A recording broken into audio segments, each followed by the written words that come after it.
John? Ready? Yep.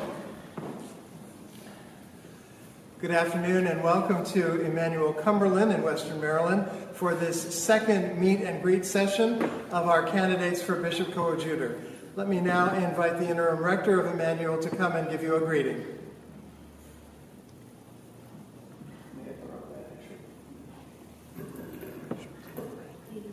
Good evening, everyone. My name is John Reardon. I'm the priest in charge here at Emmanuel. On behalf of our wardens and vestry and the entire Emmanuel community, we want to welcome the Reverends Carrie and Alyssa and Randy and Greg with us. And as we pray with you and try to discern where God is calling each of you and who God is calling to lead us into the future. I want to welcome all those from families and friends from the diocese and those here from our Western Maryland churches to this very historic building, this very historic place of worship. We're delighted to have you with us. We look forward to a positive exchange of views and ideas as we all entrust ourselves to the Holy Spirit to lead us forward.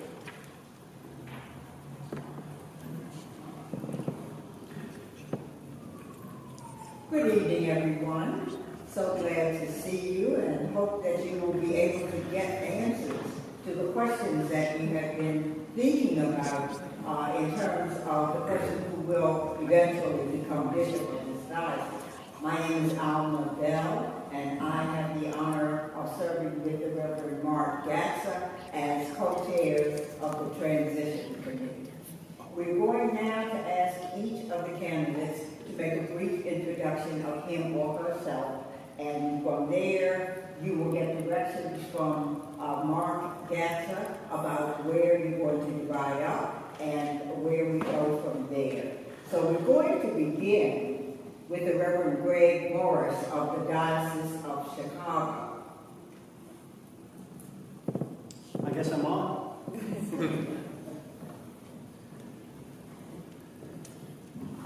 Hi, my name is Greg Morris, and I am from the Diocese of Chicago. I serve at St. Andrew's Episcopal Church in Downers Grove, Illinois, which is about 20 miles due west of downtown Chicago in the wild western suburbs. I have been there since 2015, and immediately before that, I was at St. John's in Ellicott City here in Maryland as an associate rector for 4 years. It is nice to be back in familiar geography, familiar territory. I really love this place of Maryland. There are some geographic places that sort of resonate, I think, with people, and this is one of them for me. I am not a flatlander, even though I grew up in the flatlands. I discovered that by living in other places, and the hills, the beauty of the hills and the bay, just really speak to me, so it's lovely to be back with you. When I first was approached about the possibility of putting my name into this search, I was a little bit hesitant, and then all of a sudden I got a hold of the profile, and I started reading through that profile, and what jumped out at me right away was congregational development as a focus.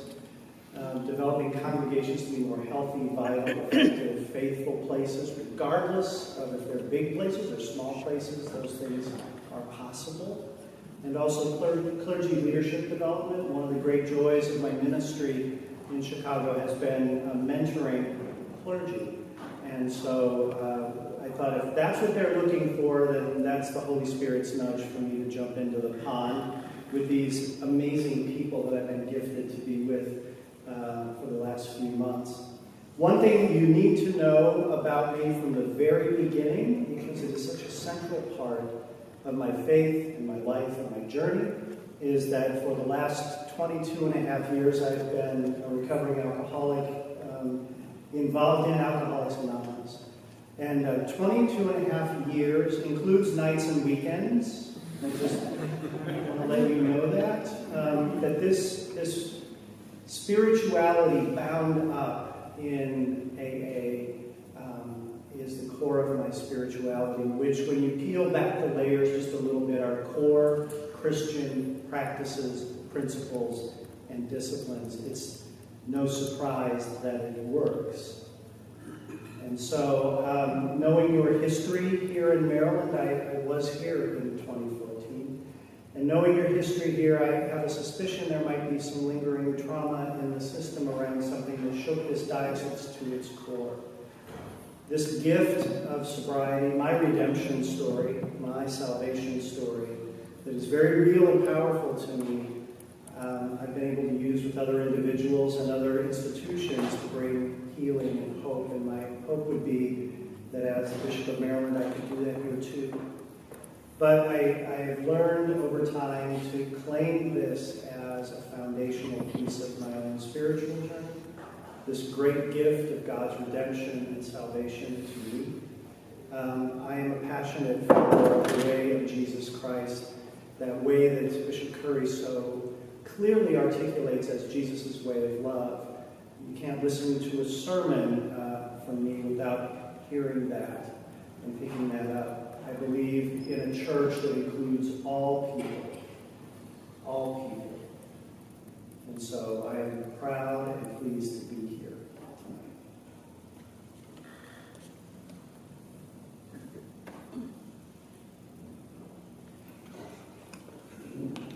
And next, coming to the Diocese of Maryland, all the way from the Diocese of Olympia in the state of Washington, we have Alyssa Newton. Thank you, Alma.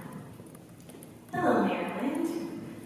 My name is Alyssa Newton, and I serve the Diocese of Olympia, which is all of Western Washington State, as their canon for congregational development and leadership formation. I also serve St. Columba's Episcopal Church in Kent, Washington, which is somewhere between a 20-minute and 2-hour drive south of Seattle, depending on traffic, as their vicar. And my husband is here with me tonight, my husband Andrew. Put your hand up, Andrew, give a little wave. Really grateful that he is here. We've left behind us at home our 2 daughters, Jubilee, who is 13, and Salome, who is 11, being well cared for by a combined effort of our mothers. So I've heard things are going well, math work is being completed. So 2 thumbs up. My story with you began several years ago when clergy from the Diocese of Maryland came to me, and as the director of the College for Congregational Development in Olympia, and said, how can we bring this resource to our diocese? I was deeply impressed by the grassroots nature of their organization and effort to bring something so important and dear to my heart. And so we did it. I've had the honor of being the person who has helped launch the College for Congregational Development here. The past 2 years were a little delayed by COVID. And by the time I left Claggett last June, I knew that I felt deeply called to you. I am fascinated with your geography, with the 8 different microclimates that you have here in Maryland, and the many regional cultures, the intense strengths of your diocese. There's so many different ways to be an Episcopalian here. And yet, you manage to strive to love each other across the differences in geography and culture and race and politics that are here. And I'm very compelled by all of that. But the most compelling thing to me are the challenges that you articulated. I want to be here for conversations around race and telling the truth about our history. And I want to lead a bishop's office that listens deeply to congregations and equips them for life with Christ. I love congregations. I love churches. And I deeply, deeply believe that the local congregation is the place, the primary place, where God transforms Christian people for the sake of the world. As your bishop, this will be my primary objective, to equip you as faith communities for this work in the next decade or 2, which will be pivotal for all of our congregations. What I bring you the past 9 years of my ministry, where I have uniquely been able to both love one congregation through a dramatic and successful successful redevelopment, and love 100 congregations in the Diocese of Olympia and serve them as a strategy and vision leader as canon. I'm also bringing to you an immense curiosity about you. I want to know who you are and how God speaks to you. I think Maryland has what it takes to not just survive the next 2 decades of change in our church, but to thrive in them. And I want to do it together. Thank you. And now we have, from a very short distance, the Reverend J. Randolph Alexander. Jay, introduce yourself and tell us where you're from. Thank you. Hi, I'm Randy Alexander. I am blessed to serve as rector of Emmanuel Church on the Hill in Alexandria, sharing facilities and partnering with the Virginia Theological Seminary. I'm blessed as well to be here with my wife, the Reverend Patty Alexander, who's a priest who serves as rector of St. Dunstan's Church in Bethesda in the Diocese of Washington.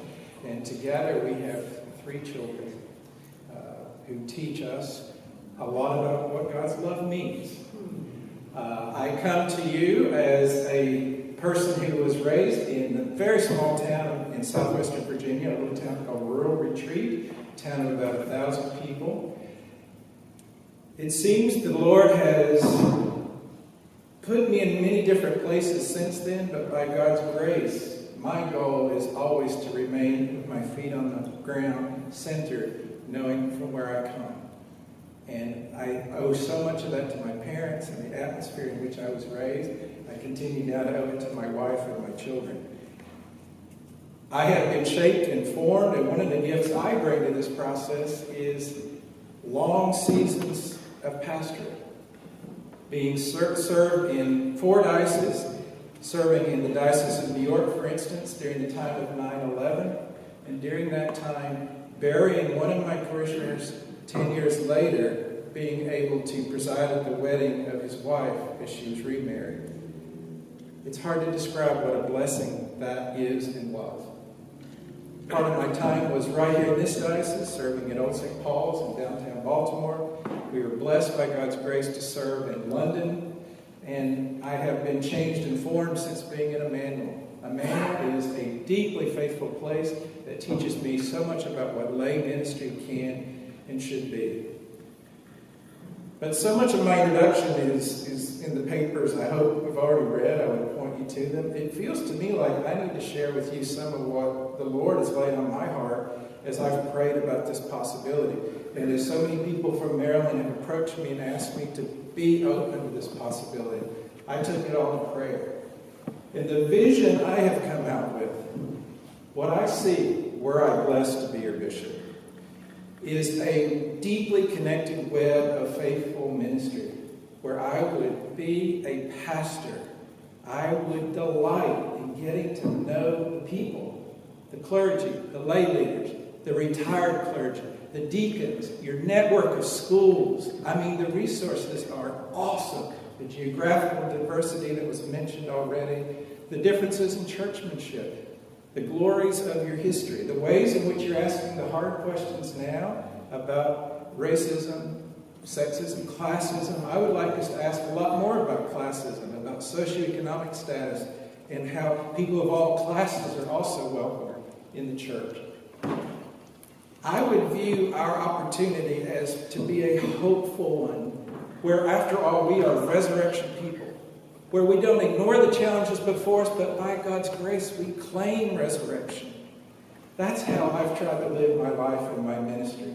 And I can promise you that God would show up. I see it, I know it, I feel it. People are dying literally for hope. So many of our clergy need reassurance coming out of the pandemic. God's doing a new thing. Newcomers are showing up. Seekers are coming. People are asking to be baptized. There is so much in this time of opportunity for what could be done in Jesus' name and for the glory of God. It would be an honor to be a part of that. And I thank you for the privilege of being with you here and getting to know you, and I look forward to the small groups together. Thank you so much. Thank you very much.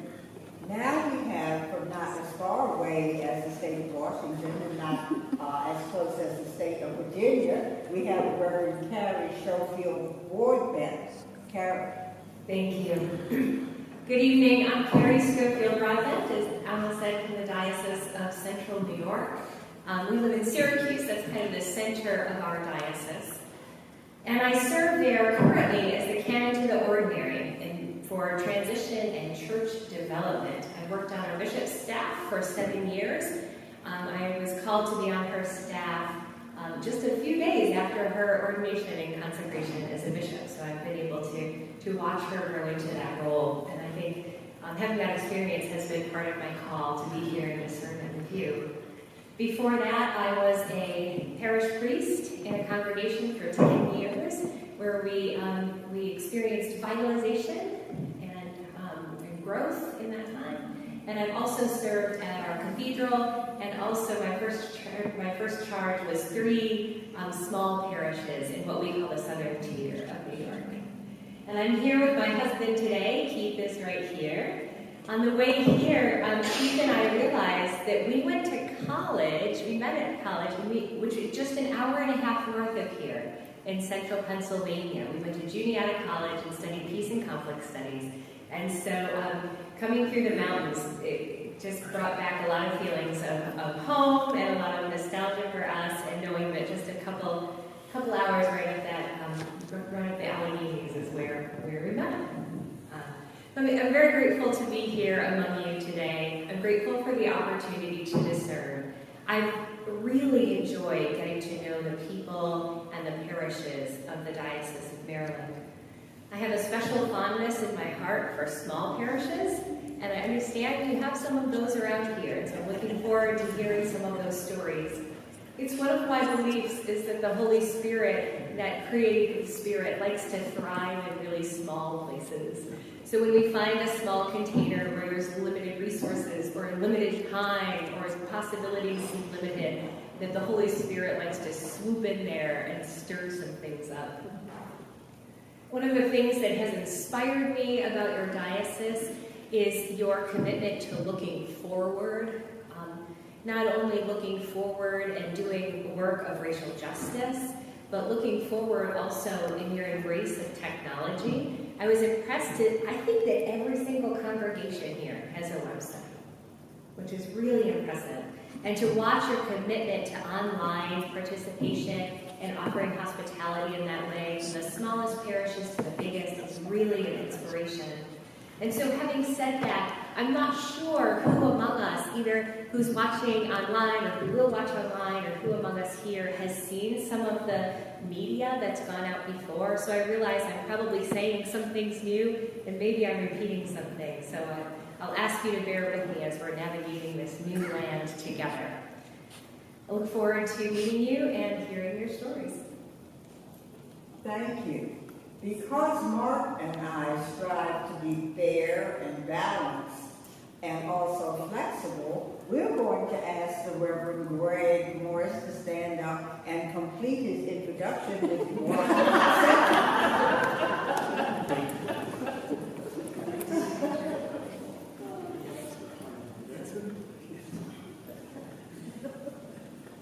In the interest of continued marital harmony and bliss, I would like to introduce my wife, Laura.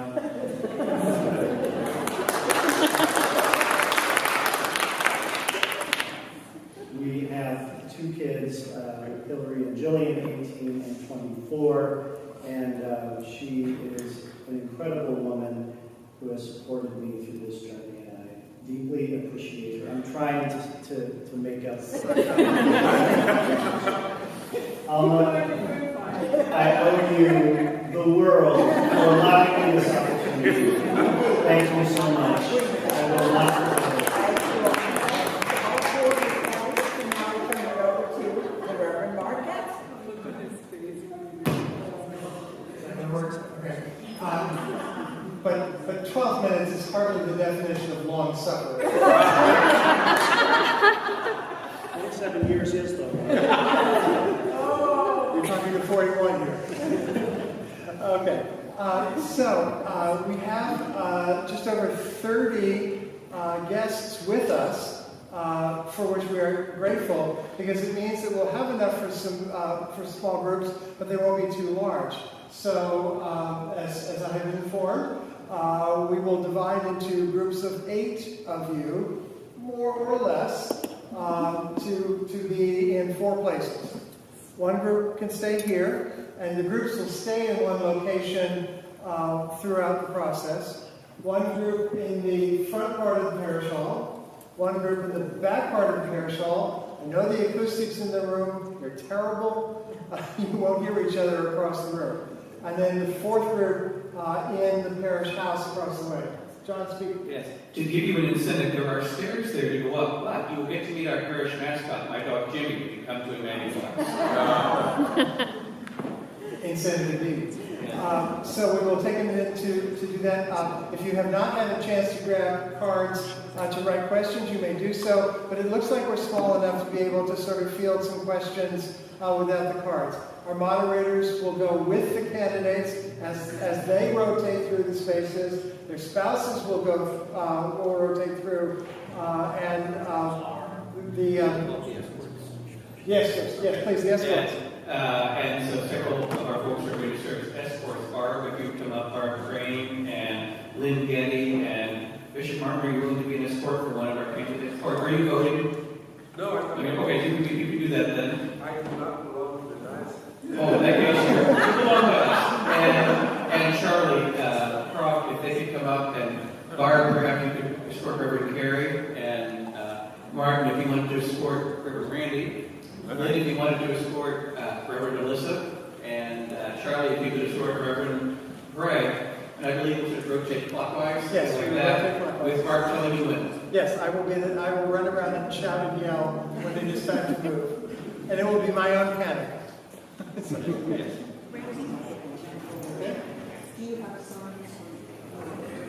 Well, that's a good control. I hadn't thought about that. You think that's Well, perhaps if you Carrie started this group, Randy, if you want to start, and then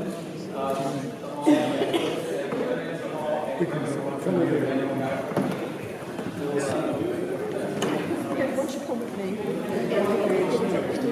I'll have you Sure. I'm going to grab my handbag and be right with you. back to church. Hey, Keith?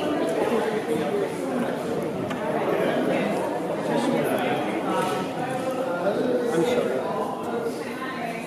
Hi, Greg. How you doing?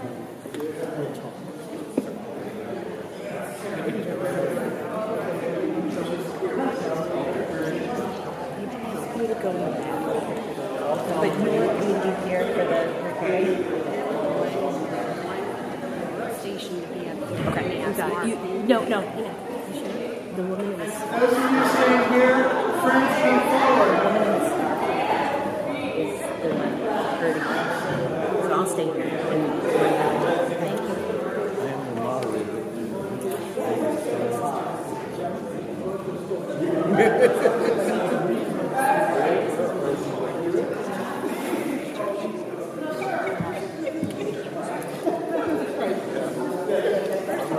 All right, where to Gary? go?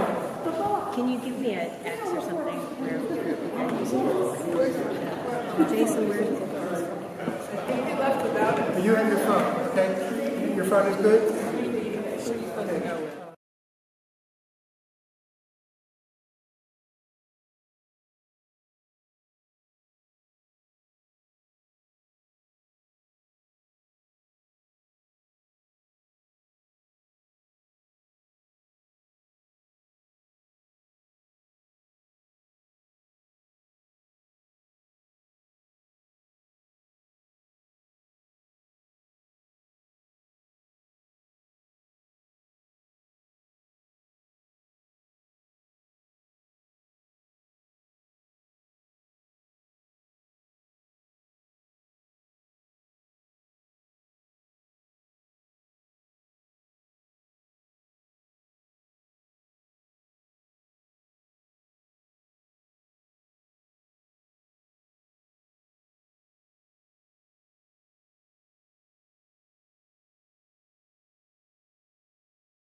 For this station, if those come closer would be good. Yeah. And I'll just ask questions. How do you want to get started in case they want to choose what? Point them out. Okay, thank you. That's looking great. Yeah, it looks really great. Thanks. And then if you guys can give me, little hints if I go too far afield. Yeah. Okay. Sure. Thanks. I'll watch. Yeah. Are we ready? Yeah. All right, we're going to have 2 minutes per question. We've decided to do it without the cards. So just kind of make yourself known, and I'll recognize you and ask Carrie a question.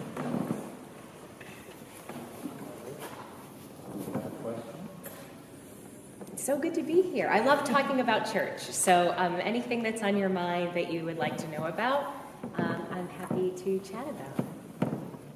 What's your position on security in churches? Security in churches. Okay. I'm going to repeat the question so that our friends at home. Churches should be safe places. Churches should be safe places. The word security, I think, can be heard with different shades to different people. So I'm not sure what you're meaning by security, and I'm going to come back to that. But I'm going to talk about kind of what I mean by security, and then let's see if we can meet with understanding, okay? So we'll talk about security in churches. It's important for people to not just feel safe in church, but be safe in church. And certainly the news over the past however many years has taught us that that's not something we can take for granted. It's important that people are safe in our churches in a number of ways. It's important that we are safe, our behaviors toward one another, that we're not attacking each other, that we are acting with compassion and grace and civility. It's important that people are safe in our church regarding safeguarding God's children, that this is a place where vulnerable people can come, not just children, but other people who are vulnerable, like older adults. Safety and security is really important. When I hear the term security in church, I'm also reminded of some major financial misfeasance that has happened in our diocese. I'm not sure if that's what you mean by security, but when I hear that, I think about making sure we have good policies and procedures that are also protecting our resources that we're called to care for.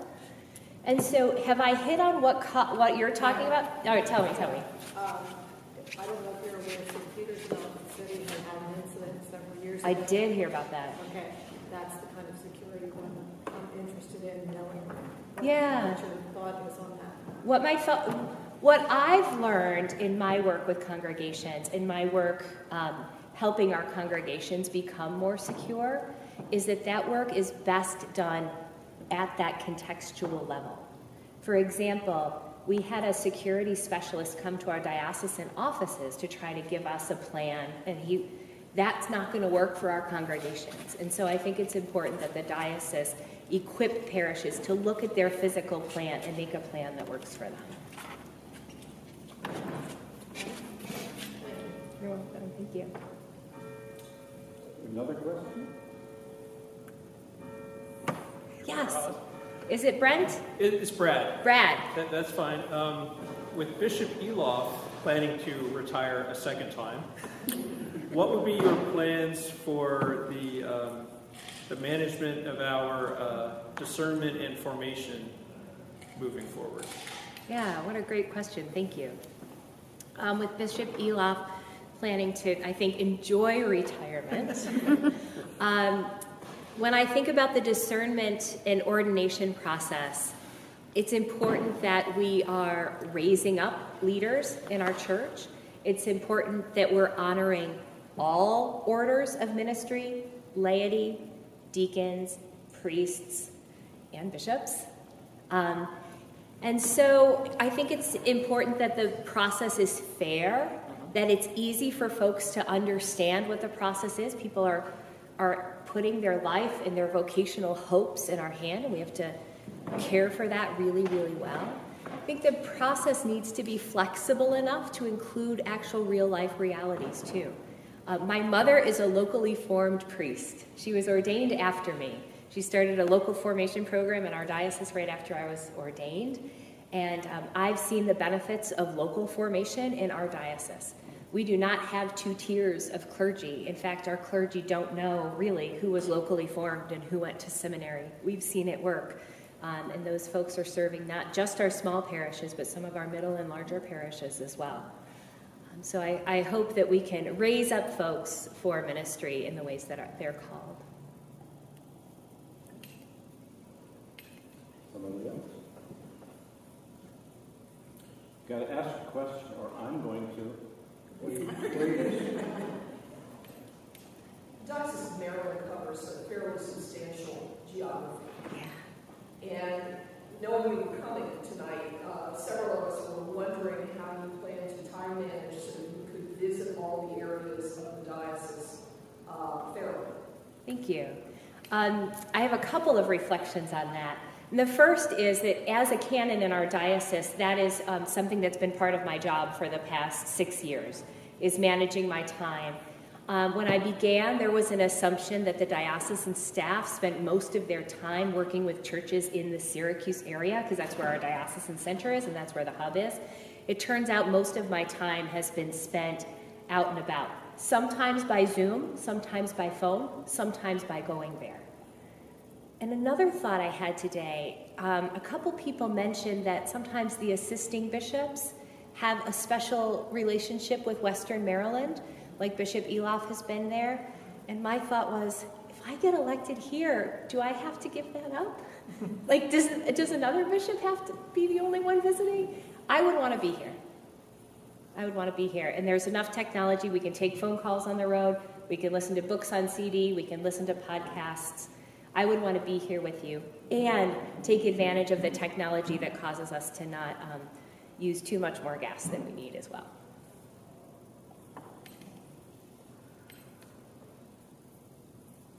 Another one? On that same note, Yeah. I think why Barb brought it up,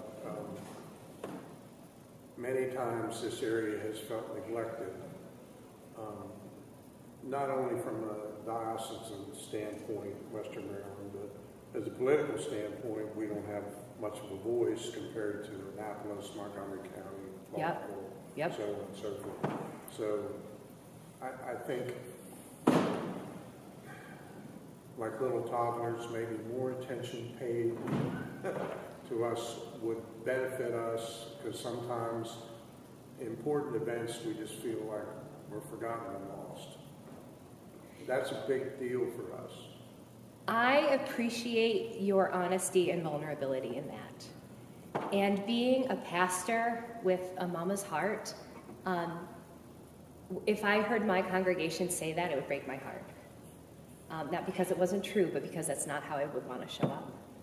And so my hope is that we develop a relationship that's strong enough that you're able to call me right before you feel lost or alone.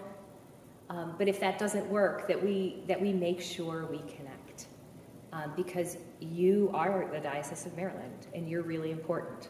I also know that your congregations are doing brilliant, innovative work that the rest of the church can learn from.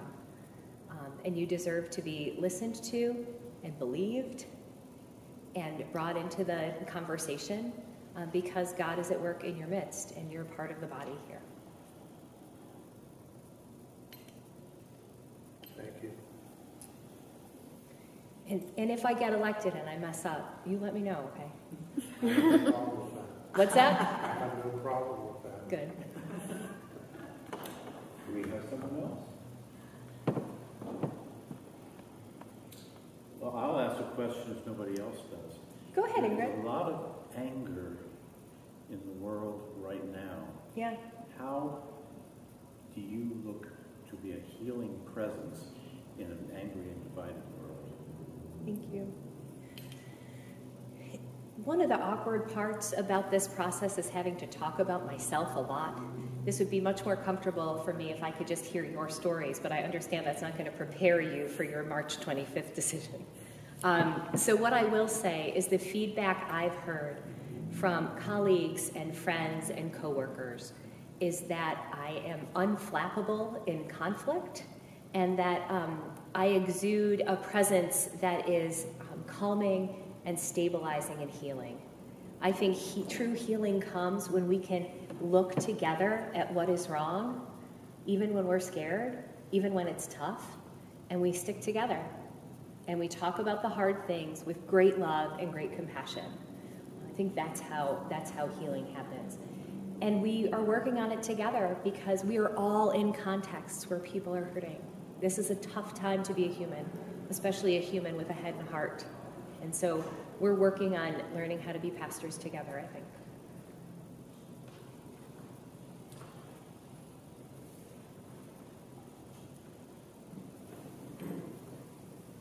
I really want someone else to ask a question. I have some questions from last night. Yeah.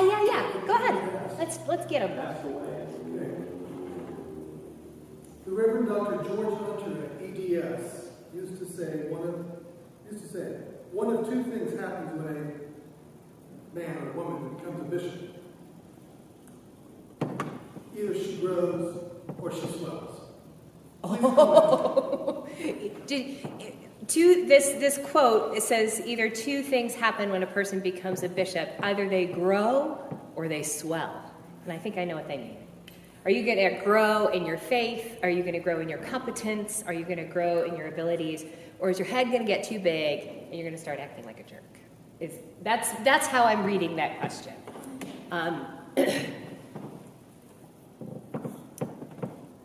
Of course I'd like to say that I would grow and not swell.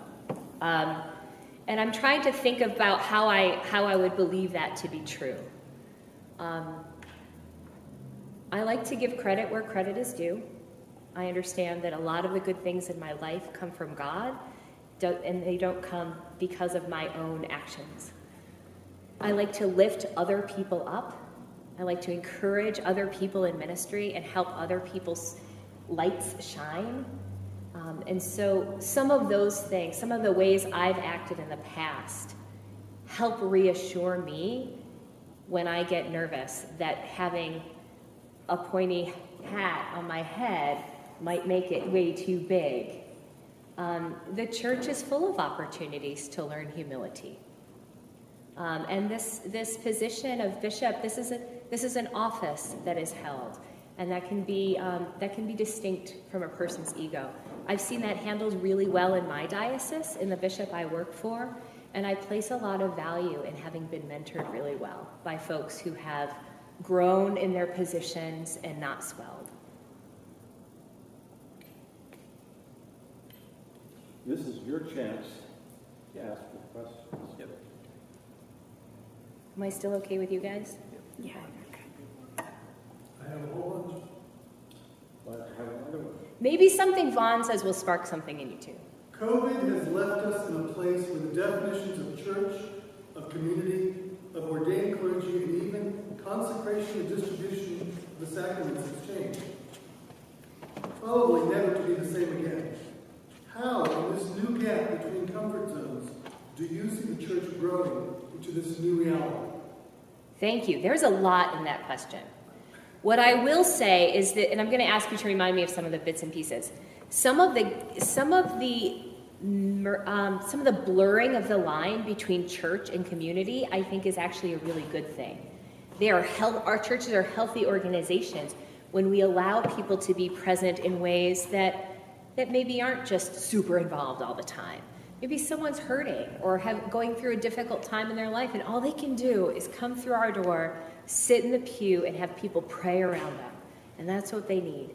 We can do that. Not everybody has to carry the same load in terms of church work. So the blurring of what's community and what's church, I think, is actually really, really holy.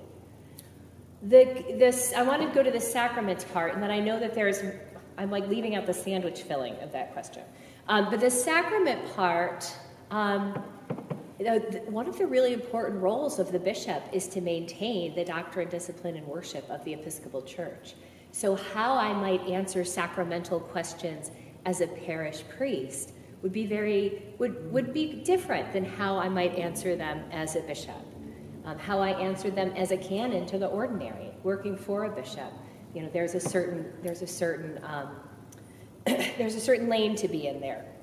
The church itself is deciding what is a sacrament and what is not. I don't think that is one bishop's decision, one priest's decision. We make decisions like that in the Anglican Communion as a community, and our church takes a long time to sort that out.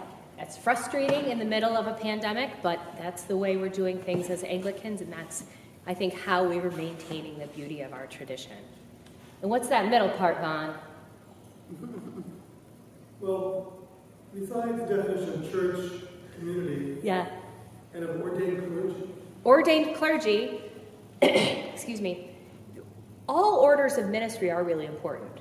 So it's important to have laity and deacons and priests and bishops. And so our roles can sometimes look a little bit different. I think all of our roles can be expansive. One of the things I did in our diocese was create a lay preacher program. And it's one of the things I'm really proud of. It's something that I created. Me and the Holy Spirit created it together. The bishop approved it. We carried on. It's been going on now for, I think, about 8 years. And it's now on its third leader. And so there's something about an idea or a ministry that's birthed that isn't attached to its founder that I think has a lot of health to it.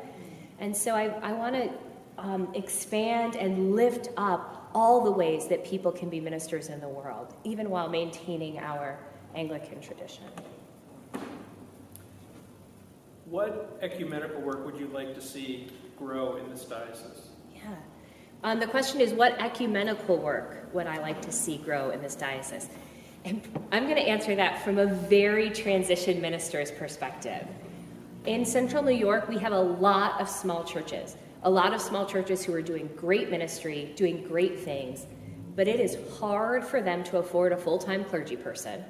And it is hard for a clergy person to live on a part-time salary because of, bills and all of that.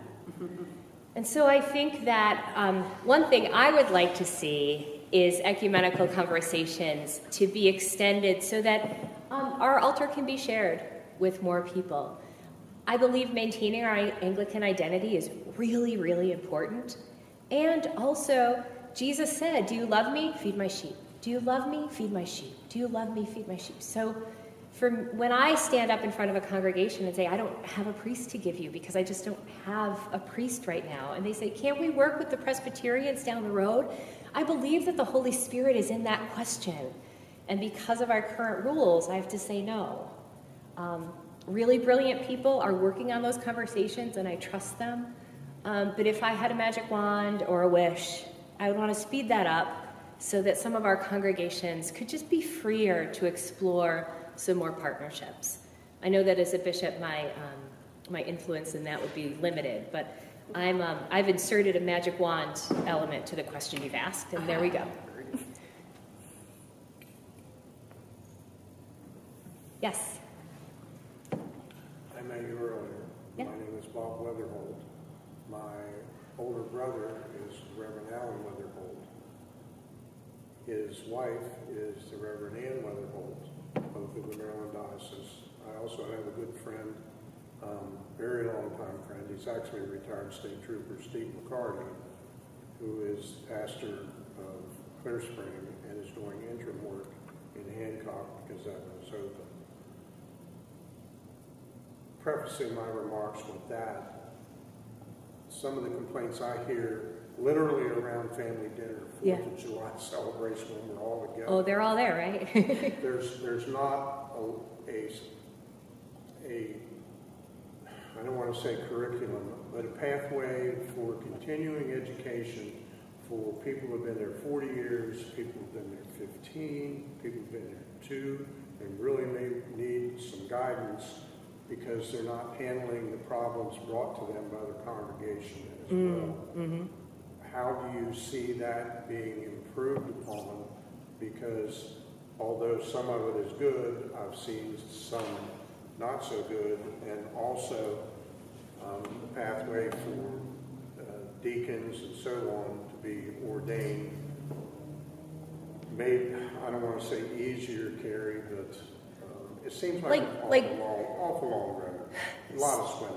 Yeah, maybe to look at what some of the roadblocks might be, some of the barriers, and ask, do they need to be there or not? But I think the core of the And question... Excuse me for interrupting. I know you can't do it all, but Yeah.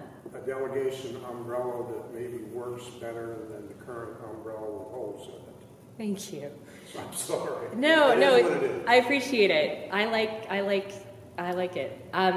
So it sounds like, to me, part of the heart of your question is how can we equip our congregational leaders to help the congregations that they're in, whether they've been ordained 40 years, 2 years. So one of the things that the Diocese of Maryland is doing really well is engaging with the College for Congregational Development. And before this sounds like, oh my gosh, this lady's talking about a program, I'm going to fix it all. I think that it is something I've seen move the needle in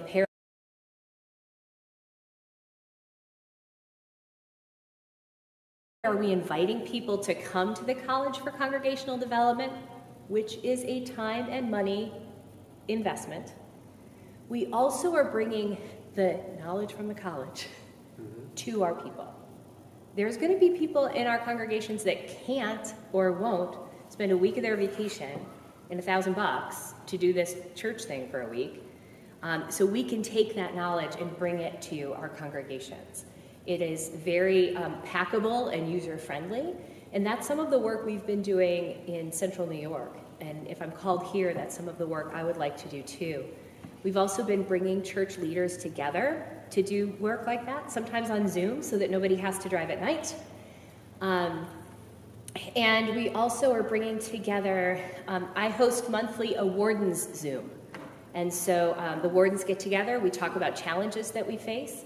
I have a small church ministry group, and any small church minister can come and share information. So I think it's learning top down, it's learning broadly, and it's learning from each other too, because there's wisdom there. Thank you, Francis. 20 minutes. So we'll move slowly and gently to the next round. So you all will move into the parish hall, and we'll go clockwise like this. Thank you, communications team. You guys are doing great. Thanks, Karen. Yeah, sorry, for candidates, move. You all stay here.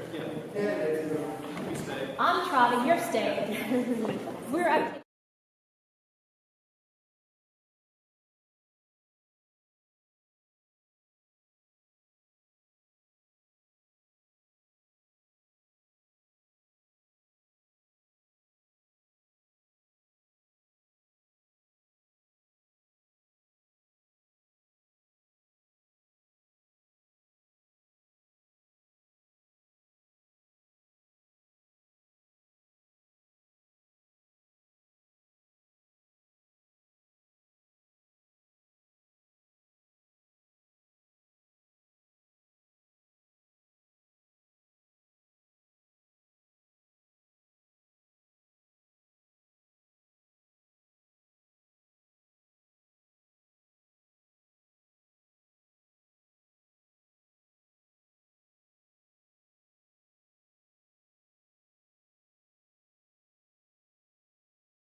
That's fine.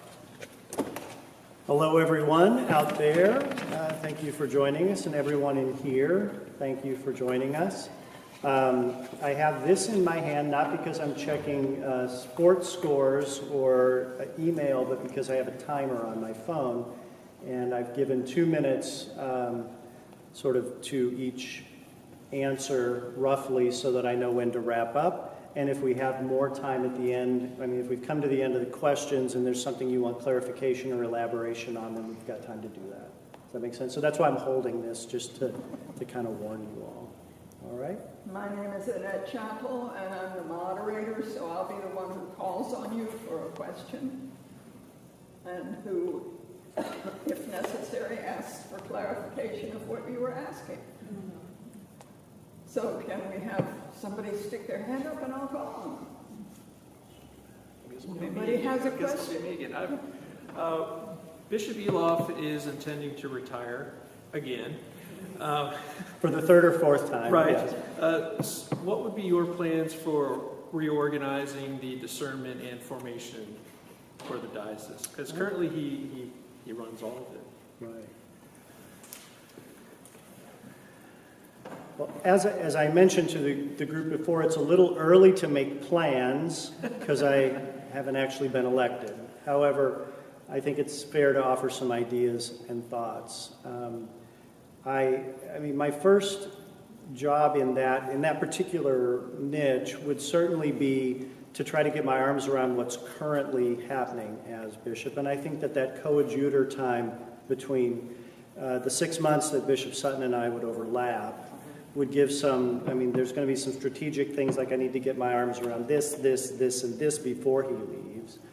And I'd like to know what the current sort of process, procedure, state, kind of the through path of what ordination is. I mean, I went through it from 2006 to 2008, but I'm sure that it's changed and been different. But I do think that that's one of the areas that begs the question, which again, these are thoughts and not plans, of do we have a need in this diocese for either a suffragan bishop, meaning one that is elected, or the appointment of an assisting bishop? Or do we take the model that some other larger dioceses have taken, and that process is overseen primarily by a staff person with the bishop's heavy involvement? So not kicking the bishop's canonical responsibilities in terms of ordination, but in terms of the process. Could that be handled by a staff person and not necessarily directly by a bishop? But I think that, you know, as clergy recruitment, leadership, development, all of that stuff just becomes more and more critical, the bishop absolutely needs to be involved in that process. And I'm intensely interested in that process simply because I think the whole landscape in terms of what clergy are being called into on the other side of ordination is so radically different than it even was 12 years ago when I was ordained, certainly 20, 25 years ago. I mean, we're in the midst of a massive clergy retirement, and the seminary enrollments are down. And so, I mean, that's a very real issue. So I think both seminaries and dioceses and bishops and other kind of entities are going to have to work together in this, instead of you do your thing over there and then we'll just take the result, and you do your thing over there. We're going to all have to get our heads together and say, what are we going to do about this? And to me, that's a very high priority. Clergy leadership is a very pressing issue for me personally. And thank you for the question. Thank you. Another question? Nobody has questions. What are your thoughts on security in the churches themselves? What are my thoughts on security in the churches themselves? My first thought is, wouldn't it be great if we didn't have to think about this so much? But we do. Indeed. Right? I think every parish needs to, well, I think every parish needs to have a plan, an emergency plan, And that is not just about a violent occurrence that might happen in a parish setting, but in natural disasters, fires, any time when you would need to enact an exit from the building or a safe shelter. And I just, this is a live issue for me because St. Andrew's, my parish, is in the process of developing an emergency plan because people started to ask these questions recently, and we had to sort of sheepishly say, well, we don't have one that's clearly articulated except how to get out of the building in case of a fire. So I think every parish is going to need to pull together people with good minds about that, law enforcement folk, fire department folk, and others who have facilities knowledge to think through that scenario in a number of things, which unfortunately now includes if someone walks into your building with a gun and intends to harm others. But that's the thing that what keeps most of us from doing is we don't want to think about that as being a possibility. So I think we just need to be brave and to think about all of those things and to develop reasonable processes, procedures, possibly things, physical, building issues, for that particular community. Because I think that depending on where we are, the levels of that are going to be different, right? I think that a small parish in a small town where everybody knows each other may have the same needs as a large parish in an inner city setting, or I'm just using those as two sort of extremes. There's a whole lot of things in the middle. I don't think the right answer is for us to all get fearful and paranoid and start to lock and close and keep people out and send a message that we're never open unless you belong here. Nor do I think that we can be naive enough to think that we can just leave all of our doors open as we are used to doing and that everything's going to be fine. I think both of those scenarios are not the right thing. But I think somewhere in that middle ground for each of our parishes is the right thing. But we've got to do the hard work individually as parishes to think through what that's going to look like for us that makes sense. And then you can't just have a plan. You need to widely communicate it within the parish so that everybody knows what it is. And sometimes we fail on that too. We have automatic defibrillators at our church for a medical emergency that nobody knows how to use. So we recently have started training ushers and greeters and a few other key people on the use of those, because nice we have them, but if nobody knows how to use them, why do we have them, right? So it's the communication piece is important as well. Thank you. Yeah. Another question? Yes, sir. I have an older brother that's an Episcopalian priest. His wife is an Episcopalian priest. And I have a very good friend of mine who is also an Episcopalian priest. So, and I'm prefacing my remarks to this to get to the question. When we have get-togethers and stuff, I get either eavesdropping or on purpose in the conversation. There's not a clear pathway of educating the priests on different levels that they may be not as well up to speed on as they think they would like to be. And they ask for help, and it's not forthcoming. So what we call it is the educational umbrella has holes in it. Mm-hmm. So there would be things that if you were elected, sir, that you may see that. And my question is, what do you think would be a pathway other than sending everybody to school, which is not realistic, to help with that? Because some of them really feel lost with problems that are brought to them by the congregation. They step it up the food chain and it gets lost in the shuffle. So a way to, let me paraphrase it and you can tell me if I get it right. So that in priestly education, so seminary education, there are lots of things that aren't covered or taught that are critical and necessary for parish priests to be successful in their ministry. And how might I, as a bishop, help to address those, as you called them, holes in the educational umbrella? Did I get the question? Yes, sir. Okay. So, like two other of the candidates that you have met or will meet tonight, I'm part of a larger church initiative that's called the College for Congregational Development. That was started in Western Washington, in Olympia, and has spread to about 10 or 12 dioceses.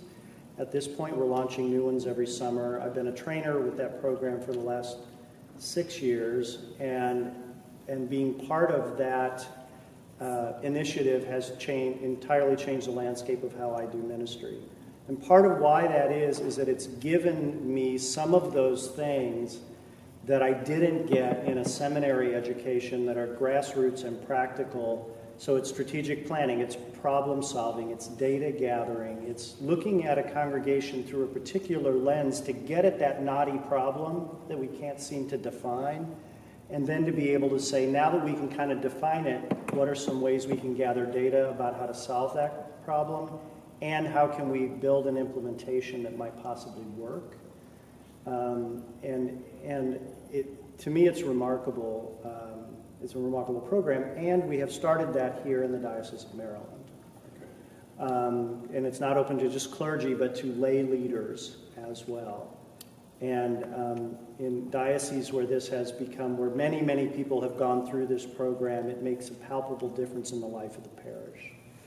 I mean, I tell the young clergy that I mentor, the first-time rectors, even if they're not young, the success of your parish is not going to rise and fall on your sacramental theology.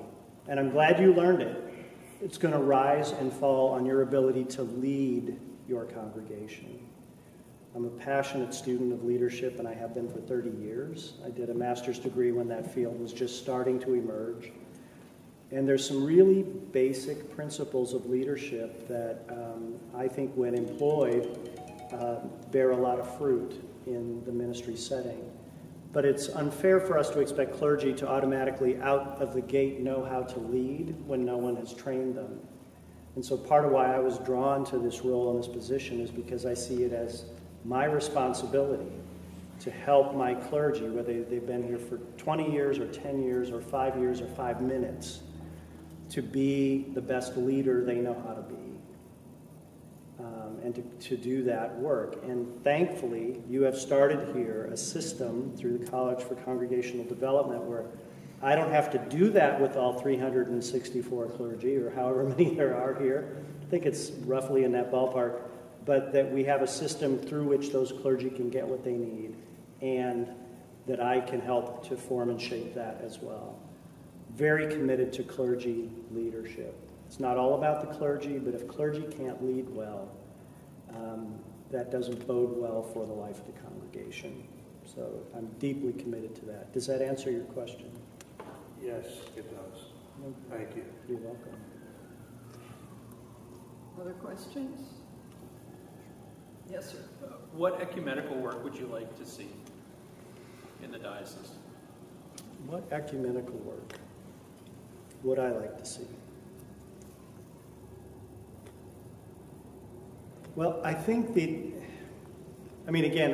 I don't know the state of ecumenical work here. I understand we have a very good relationship between the bishop here, the Episcopal bishop, and the Lutheran bishop, and that we have some partnerships of ministry and a new ministry development actually that is beginning, but there's several Lutheran Episcopal partnerships, and I think one Presbyterian and Episcopal partnership here already. I hate to say this, right? Because it's probably not anything we all want to hear, but I think that the era of denominationalism and denominational loyalty that sort of held sway in the 20th century just is not here anymore. That most people don't have a denominational affiliation like they used to. They will find a faith community in which they feel like they can be grounded and nurtured and fed and serve. And that might be Presbyterian, and it might be Episcopal, and it might be Roman Catholic, or it might be Baptist, or it might be Pentecostal. But they're going to go where they feel they can meet the Spirit of the Lord. Whereas, I have parishioners in my place who are there simply because they moved to the area in 1970, and they looked up what the closest Episcopal church was, and that's the one that they went to. And it didn't matter whether they liked the rector, or that the church was doing anything, or if they thought the building was pretty, but that's where you went because you were an Episcopalian. Those days are over, friends. And so I think we're going to have to learn to build ecumenical relationships, not out of sort of altruism and goodwill and isn't this going to be wonderful, but because it's a necessity. I was sharing with the other group how there's a small congregation in the diocese in which I serve where the Episcopalians had a building that was falling down around them that they couldn't afford to repair. And the local Methodist church, this is a very small town, had a great building and very, very few people. And through a conversation between the two ministers, they decided that the Episcopalians and the Methodists would nest in the same building. To the point where the sign that's in front of the church is one sign with two halves, very distinct. This half says United Methodist, and this says Episcopal. It's on the same side. It's not, oh yeah, you can come worship in our church, and then we put a yard sign out in front of our church that says your church is here. Full. They do fellowship together. They do outreach into the community together because there's more of them and they have more to do. And they are joining together, and they still worship in their own traditions. And sometimes they swap, but it has brought life to two communities, faith communities in the town. So, I think that that's going to become more the norm in the future, is not just, is there another Episcopal church 10 miles away we can partner with, but is there someone literally down the street who we can partner with? But it's going to require humility and a lot of setting aside of ego and denominational loyalty. But I think we're going to get there whether we want to or not. So are we going to get there proactively, or are we going to wait till it's too late before we get there? And I would love to see before it's too late. Another question? I have some questions from last night that weren't asked. Okay. Go ahead. I'll tell you an easy one first.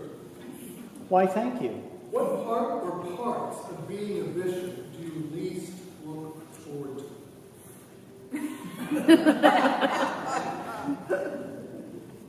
What part or parts of being a bishop do I least look forward to? I think probably the part I would least look forward to is having to sit in my office with clergy who are in a Title IV investigation. Title IV means they've done something really bad. And I'll just be honest, let's be honest, right? It was either usually around sex or money. Those are the two big ones. There can be other things.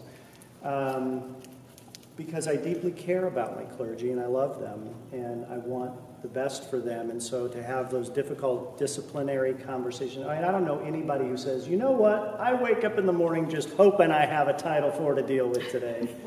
That'd be the hardest part. But it also goes with the territory, right? So I think by far that's probably the one area that I would least want to do, and be committed also to do the most loving, faithful, difficult, boundary setting, all of those sort of things, work that I would need to do for the health and life of the overall church. I believe in redemption, but I also believe that we work out our salvation with fear and trembling, as the Apostle Paul says, and so that'd be hard. I'm not going to lie. I think I don't have a lot of the parts of the job that I'm going, oh, good Lord, I wouldn't want to do that. I think that some of the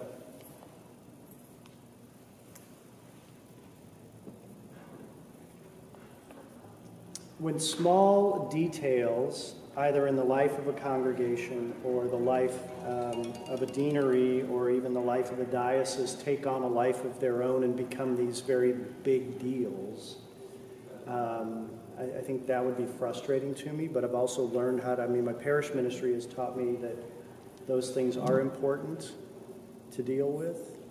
So I think that would be probably not my favorite, but, you know, tough. Yeah, I just finishing my sentence and I'm done. Thank you all for joining tonight, and thank you all for joining tonight and for your questions. Short walk.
Okay, so we started with our next session here. From what I understand, the questions just come as the Spirit moves you.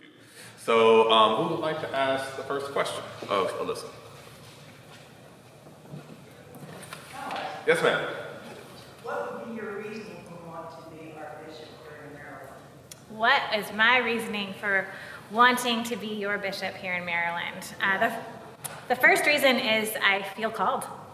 I hadn't thought of being the Bishop of Maryland until really I came to the College for Congregational Development and started spending time with you. And then I couldn't stop thinking about it. So I feel called to be in this process with you. Whether I'm called to be your bishop is your decision. But it is a sense of call that I have not been able to shake. I also am, like I said, very curious about you. And there are parts of the Diocese of Maryland that feel familiar to me. I currently serve a diocese that's about the same number of congregations, about 100 congregations. I have worked with churches that are small and rural, churches that are small and urban, churches that are small and suburban, churches that are middle-sized, in all of those places. So I crave an environment where I can serve multiple different kinds of congregations and churches and in different locations. So Maryland is that. It is an incredibly diverse diocese when it comes to size, type, location, and condition of congregation. And I think I need to be doing it in relationship with all of those kinds of churches. And I'm taken with your clergy cohort who seem to love each other and look out for each other. This is a thing that I noticed. I came as a presenter to your clergy conference in 2019, I think. And I was just taken with how the clergy do not always agree with each other. I noticed that as well. But they love each other. And you as congregations seem to love each other and desire to be in relationship, even though there's some stark differences in how you experience the diocese, how you experience the bishop's office, how you experience each other. I am a bridge builder. I want to be in relationship with places that are trying to be in relationship with each other. And I am drawn to all sides of the conversations around race and racial justice that you are having. There is not a diocese in our church that is doing what you are doing right now, and I know that it is hard. And I know that not everyone is having a good time. And I want to be a bishop who is in relationship with all sides of that conversation. I have a very personal interest in the future well-being of people of color. And I have a very personal interest in the future well-being of white folk. I believe everyone needs to be cared for in different ways. And I want to do that. I want to do that with you. That's the shortest answer I can give, I think. Who would like to ask the next question? With the state of the world at this time, what is your position on security in churches? So the question, should I repeat the question just so people, so the state of the world at this time, what is my position on security in churches? You know, when the church shooting happened in Texas, do you remember that one? It was a few years ago. I remember standing at the altar in my church, which we have a church that's in the round. And so I remember standing there and looking out at the people I love and at all of the ways you can get in. We have lots of entrances and exits, and wondering what would happen if someone came in and tried to hurt them. I remember thinking, how many kids could I get under this altar? What would I do? Would I run? Would I be really brave? And those aren't thoughts that any priest should have to have. And they are not thoughts that a congregant should have to have. Those are thoughts that are given to us because people have misbehaved and abused the use of firearms in ways that have made us all very, very afraid. So I'll start by saying churches need to feel safe. We have churches in our diocese that have, ways of feeling safe that involve people protecting the church and providing security. We have churches in our diocese where people wouldn't feel safe if they knew there was a gun on the premises. With many things, I will answer the same way. What happens at your church in terms of security, identity, discernment, that is work that your community has to do for itself. Because I don't know, and even as your bishop, I won't know what it's like to be you. My job will be to equip you to listen to God, to listen to your community, and to listen to the best practices that we have. I did this work. We did a safety assessment at St. Columba's, and it was really hard. It was really hard to have to think about where would we go to congregate? How would we get out? It was hard to learn that first you run, and then you hide, and then you fight if there's an active shooter. Those weren't conversations that we wanted to have. And we talked about guns and decided that guns were not a thing we wanted to have in our church. And we dealt with a lot of big feelings about that stuff. The actual chances of someone coming in to shoot up a church are very, very small. But the fears are big, are they not? And they are real. And so how we deal with fear is something that each community needs to talk about themselves. And as your bishop, I'll be there for that. That has happened to a church in Maryland. Yes, I know. I was here when it, was I here? Was it in the last couple of years? That it might have been a different mass shooting. Yeah, and that's makes it even more immediate and real. The question of how do we have increased security, there's lots and lots of answers to it. And each church needs to discern what their answer is for themselves, I think. But as your bishop, I'm here for it. I'm here for that discernment.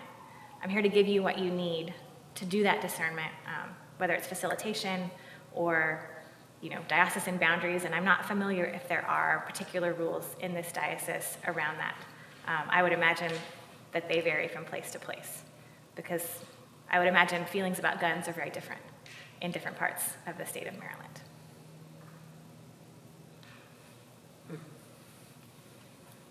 Next question? Yes, sir. My older brother is an Episcopalian priest in the diocese. His wife is, and I have a very good friend of mine who is also an Episcopalian priest.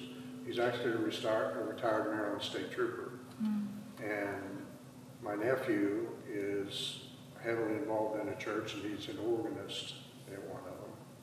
Where I'm going with this, Alyssa, is when I'm around family gatherings, barbecues, that kind of stuff, and I listen to what they are, and I've been here all my life and heavily involved in the church, vestry, building of grounds, whatnot. Sometimes even very experienced priests, along with very new ones, in this particular diocese, and I don't mean to bang heads with past administrations or anything, they feel that there is holes in the educational umbrella, that if they would want to come to you with a problem they have at the church, and it's not a theology problem or something like that, a lot of times that's not being addressed to their satisfaction, other than you should know how to handle that by now, that kind of stuff. So I guess the way I would form the question is, how would you be able to expand on that not happening as much? So what I'm hearing you ask in your question is that how will I as bishop be able to equip clergy beyond theology advice and pastoral care? The everyday problems that come up, that just like Becky just asked about the security, that's going to be different in Baltimore than it is in Western Maryland. Absolutely. And we don't want to see people running around, like it's armed guards. Yeah. We don't want to see that. But we also want to feel safe. But on the other hand, back to the education thing, I've heard it for years that there's really no set avenue where they could get help with things that are really everyday problems. You're right in that our seminaries often don't deal with things like, how do you work a copy machine? What do you do when your senior warden gets into a big fight with your altar guild directress and they're not won't talk to each other anymore? What do you do when there are unhoused people using your front stoop as their bedroom and maybe their bathroom every day? Seminary doesn't do a great job equipping people for that. But the College for Congregational Development does work on that stuff, which I was a founding trainer in and is the main toolbox that I've been using for the past 15 years for consulting with congregations. That's why I wanted to specifically ask you about it, because I know that you are very involved in that. I always encourage clergy who come to me to think about their own values and to start with, what's the best way to love your church right now? Because in my view, the clergy person's job, yes, it's to preach, yes, it's to teach, yes, it's to meet with the vestry, but before any of that, it's to love their people. You can't get anywhere if you don't love your people. And loving them means sometimes mediating when they're fighting. It means asking for help if you run into a problem in the system that's bigger than what you know how to deal with. And I do clergy coaching and consulting as part of my vocation. And so that's something I really look forward to working with clergy on here. And I have a whole giant toolbox of ways for them to think about what's happening that aren't about individual people. So in systems thinking, oftentimes we'll talk about something called the identified patient. This is in family systems as well, right? Families will say, this child has a problem, let's medicate this child, let's change this child's behavior. And if you do fix it, often, magically, somebody else has a problem, right? But my favorite example of this is before I was ordained, I was a junior warden on a vestry. And there was a person on this vestry who drove everybody crazy because they always, whenever a new idea came up, they would say, we can't do that, but what we've always done is this, right? And we just couldn't wait for that person to graduate off the vestry and be done. And they did, and they were off. And the first meeting we had, it was my first meeting as junior warden. I was like, this is going to be amazing. We're going to do all this new stuff. And someone else who had complained about that person just stepped right into the role and said, we said, let's try this. And they said, but we've always done it this way. And so what was going on in that system was there was systemic anxiety about change. And the system would pick a person to be the release valve for that anxiety. It was not about the individual being a problem. It was about a systemic issue that needed to be addressed around stability of leadership, practice, and worship.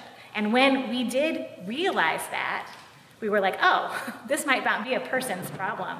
We were able to address that issue and then move into new things together and not have a person burdened with being the identified patient. Does that make sense? Yes. That's the kind of thinking that I will help clergy with and that I will bring to my role as bishop. The reason I ask what I ask is bishop is a supervisor role. The supervisor says, oh, my door's always open. I cry BS, pardon me. But sometimes it's not. And at the church level where the boots are on the ground, those guys and gals sometimes are banging their head against the wall. Mm-hmm. And even a different opinion would light the bulb up how we can deal with it in a better way. And in the past, that's been either very slow to come or not happening. So my belief is that the bishop's office, the job of the bishop's office is to listen to congregations and clergy, to reflect back to them what is heard. Because so often we are not in touch with our own data, right? And one of the most powerful interventions you can make is sometimes to listen to a clergy person and say, what I hear you say is that you're really frustrated and you're about this close to quitting. And for them to hear that come back to them can be an intervention in and of itself. So listen, to reflect back, to convene our diocese so that people have a chance to resource each other. clergy can encourage each other. They're good at it here, but only if they have opportunities to be together. And sometimes the clergy person who needs to be encouraging the person in Calvert County is up here, in Garrett County or in Allegheny. That they need to know what's going on in each other's lives to resource each other. And then resourcing. I believe the bishop sometimes is a supervisor. It is a difficult role to be both pastor and disciplinarian for clergy. But I also think that just like being a mom, I have to coach, I have to consult with my kids, I have to sometimes direct them. Bishops need to be pulling from all of those buckets and skill sets in order to meet the needs of what's happening in our churches and with our clergy today. Okay, let's see if we can get another question in before our time. Is there another question? I have some questions that weren't asked last night. Okay. And there's one that's specifically for Alyssa. Oh, hey! Can't wait. What happened in your Russian exchange trip that led you to the Episcopal Church? I was a foreign exchange student to Russia in high school. I spent the first half of my senior year in high school living in Russia with a Russian family. Funny story, I got a scholarship to go there, and as part of the scholarship application, I wrote a letter to my host family about why I wanted to be an exchange student. And they translated it helpfully into Russian for the families to read, and my host family chose me because they thought I wrote it in Russian. And they were like, this is perfect because we don't speak any English, and obviously she's very good at Russian. Right? I did not. I barely knew the Cyrillic alphabet from, a book, but I got there. But what happened for me, I was raised in an evangelical tradition and was taught that people who did not believe in God the way that we believed in God were going to hell. And then I went to Russia, a country full of Christians who didn't believe in God the way I had been raised to believe in God, who loved me, who kept me alive, who fed me even though I didn't know how to ask for food, who gave me vodka, which was interesting as a 17-year-old who'd been told alcohol was of the devil on the one hand, and then on the other hand, whose mother had said, you eat whatever they give you, honey. You be polite over there, right? I have it still. I wrote a journal the whole time I was there, which would make great entries in the embarrassing, there's a thing in Seattle called the Hall of Shame where you read your high school journals out loud and people laugh at you, and it would be great for that. But there's a page in there where 17-year-old me wrote about how I just couldn't believe God would send these people to hell. That just didn't make sense with my experience of loving them and being loved by them. And yes, they were different than me. And yes, they didn't do church and God the way that I had been taught was the only way to do it. But I felt like I know God better than this. And there's a whole world here that God loves. I can tell because they're so beautiful and they are beloved. That was my first baby step toward becoming an Episcopalian. It took me a few years. It took me into college and a few other disenchantments with the religion that I had been given. I was a very happy evangelical. I felt very loved, and I loved the Bible so much. I read it over and over, especially the racier parts in the Old Testament. But that was the first real push for me. I was like, there has to be a way to love Jesus where I don't have to believe that God is sending most of the world to hell. Where does the rest of your family stand on this now? Well, I don't, they love me very much. And somewhat ironically, I am a bit of a black sheep in my family. That's okay, I am as well. Right, it's just people are surprised. They're like, but you're a priest and everything. I'm like, well, that was a radical move for a woman. But I love my family, they love me, and we don't worship God the same way as each other. My mother was deeply relieved when she came to her first Episcopal church service, and she was like, well, Jesus is all over. I was like, I know, Mom. They read so much of the Bible. I know, right? Like that's what, she had this idea that, because we don't pray the Jesus prayer to become Christian, that we don't love Jesus. But we love Jesus. Just come and sit and listen in one of our worship services. Jesus is all over our stuff, and we love the Bible. Nobody reads more Bible than we do every Sunday morning. And I think that's the end of our time together. So thank you all so very much, and God bless you all. Thank you. Thank you. I appreciate your questions. Yeah.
Randy Alexander. He is candidate for the Bishop of Maryland, and we are joined by his wife, the Reverend Patty Alexander, as well. I think I forgot to mention you as the Reverend last time. So, I understand we're asking questions from the congregation this time, so does anyone have a question? Looks like we have one here. Good. With the state of the world and the country at this point in time, security has been an issue in some of the churches in our country. What is your viewpoint, and how do you feel security should be handled in churches? The question for folks online is how security should be handled for the churches of the diocese. I'm always grateful to get real world, very concrete questions, and I would say that's one of them. I have friends and colleagues who've had stalkers before. I've actually had one myself. Churches that have had bomb threats, churches that have had people break in at night. I'm afraid we live in a bit of a bubble where we think we're doing the Lord's work and it's the Lord's house and everybody will just leave us alone. I'm afraid it doesn't work that way. So a very basic thing we could do is to do an inventory of our locks, our alarm systems, our backup security. Many of our areas have local police departments who are very willing to come in and do a security inventory. We had that at Emmanuel a few years ago, and they taught us some things. They taught us about bearing in mind nearest exit points. They taught us about equipping our ushers, not only for possible security instances, but also health-related emergencies, which we also need to be aware of. We need to think about things like defibrillators. We need to think about things like having smelling salts available. So I guess this could be something the diocese as a whole could put out as a standard and as a hope. And there's a certain power in just raising the issue. Folks, we live in a fallen world. Not only are we fallen, we're surrounded in some cases by very fallen people, and we need to protect ourselves. And I think Jesus would have us do that. Thank you. Thank you. Any other questions?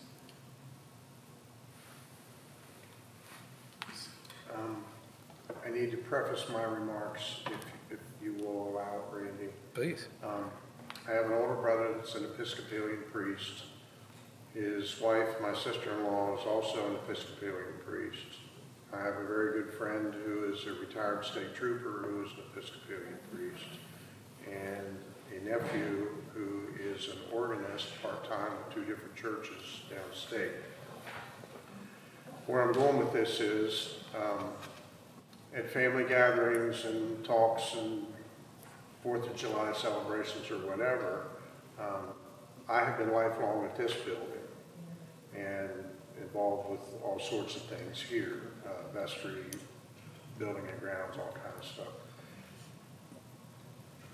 Those men and women bring up problems that they need help with and maybe even educated on, not theology, real world problems. And they try to take it up the food chain. And the way they describe it to me, and I use what they tell me, the educational umbrella has a lot of holes in it for people that are already ordained and out in the field.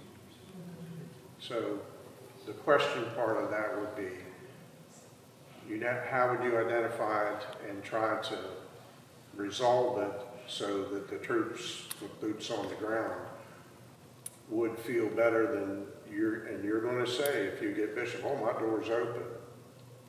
Is it open just a crack, or are you going to guide them to where they don't know help is? Does that make sense? Thank you for your questions, Mr. Weatherholt. Right? Yes. I don't know that I can repeat it all, but the substance of it I heard is education. Yeah. For the groups that you will be over. How do we support and continue training and education for clergy already ordained? I think it's important to remember that there's a huge amount of investment the church has already invested in anyone who's ordained. That's right. So on a very practical level, we got to tend that investment and grow it. But it's also a faith level. I remember when I was first ordained, my sponsoring rector said, don't think for a moment that your formation's finished. Your formation's going to continue. And part of that formation is going to be the people in the pews as they bring their questions and their hopes and their dreams and their anger and their experience of the church. But you're absolutely right. The bishop, diocesan structure in general, across the church, needs to do much more in terms of tending that investment, providing resources as clergy approach sabbaticals, providing resources for retreats, making sure we have up-to-date lists of real spiritual directors, and encouraging spiritual direction, encouraging continuing education and making funds available for it as possible, speaking to it as a climate across the diocese that you're not done. If we're done, we might as well sit down and give up, right? That I'm glad for that question about ongoing investment. Sometimes, and I'm not speaking about this diocese, but sometimes you see bishops who, when they're consecrated, seem to forget what it was like to be a priest, seem to forget what it was like to be in the parish, seem to forget what it's like to balance your own continuing development and the needs of your parish. I think a bishop shouldn't forget that, because that's actually part of the calling. So the hardest part of your question that I heard is, were I to be bishop, would the door be open a crack, or would it really be open? I think that's the heart of what you asked. I could make this vow, it would really be open, because that's the way I've always approached my ministry. People know they can come by, they can make appointments, they know I want to be with them. I told the last group an example, and I think this is the spirit in which I would approach it. I was blessed to have a sabbatical last summer. My first day back in the parish, I held up my calendar and I said, I've got a problem. This calendar has too much white space. I need you to fill it up. I want to have lunches with you. I want to meet in your office. I want you to meet in my office. I want to see you in classes. I want to be with the people. I think the whole job of the bishop is to love God and to love the people. And that certainly includes loving and equipping the priests and the deacons. So, thank you. Thank you. What do you do for fun? Question was, what do I do for fun? My wife and I have gotten more focused lately on really claiming our day off. And what we love to do is make sure we're going to a museum or a drive or a movie. And what we really love to do is go to a good movie that requires discussion afterwards over dinner. I like to spend time with friends, either in person or at least over the phone. I like to spend time with my boys. I always wish I had more time for that. Our oldest is a senior in college, and we just went to surprise him at school. He's working as a waiter in an off-campus restaurant, and we just showed up and we asked to be seated at his table, and he came out, and his expression made the trip worthwhile. So that was fun. I like to go biking. I like to go hiking, either with Patty or sometimes alone with my headphones on. We like to go kayaking. There was even a discernment-related experience to this process that relates to kayaking. We go to the Outer Banks part of every summer, and Patty and I were out kayaking last summer, and I was wrestling with whether to be open to this call, because a lot of people had asked me to be open to this call. And she said, "What does that smell?" And I said, "What is that smell?" It's this strange smell that came over the sound we were kayaking on. I said, I know what that smell is. It's Old Bay. And I had just heard at General Convention Bishop Sutton talking about the central role of Old Bay in Maryland. I don't know where it came from, but we both agreed it was the smell of Old Bay. So that was a fun-related discernment thing. Now, I didn't make the whole decision based on that. But I do think God gives us little hints, little prods of the Spirit.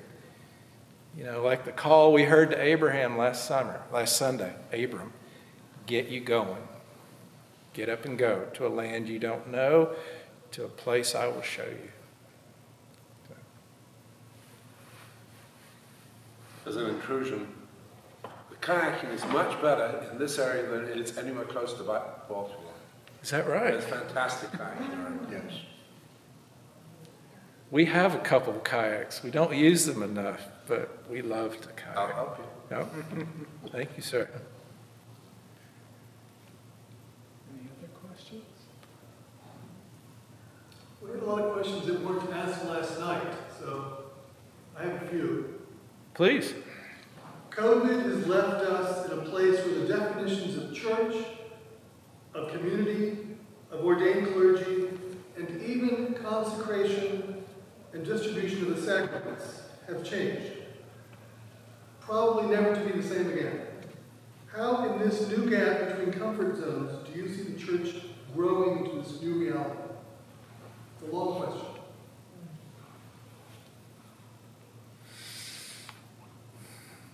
My essential reaction would be that the essentials have not changed. The essentials are about the people of God together gathering. And we tried, by God's grace, to continue that even when we couldn't gather physically. And we did it online, and we practiced spiritual communion, which most of us had never experienced before.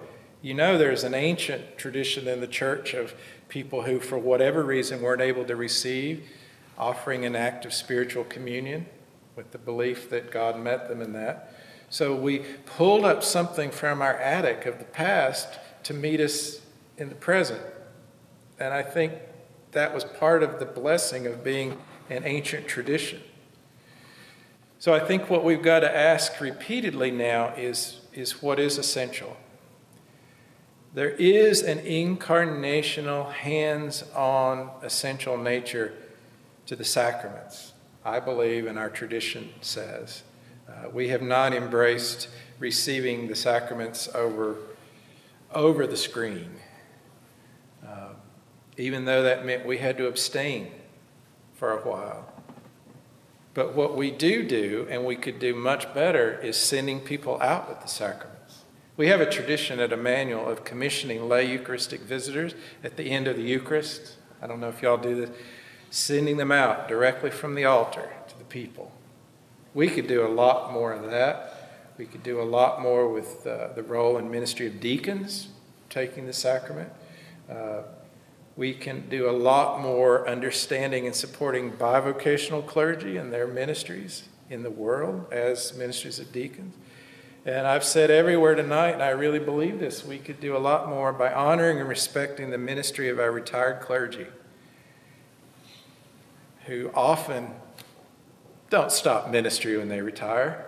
And if we treat them well, they're more likely to want to give back.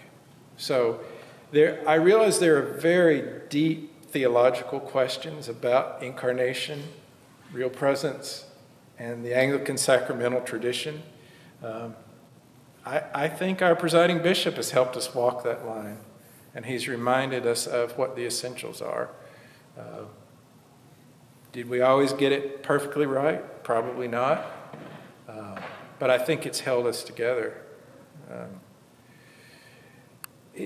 When I hear people talk about the church changing, I hear it in a hopeful way most of the time. I mean, sometimes I get depressed about it.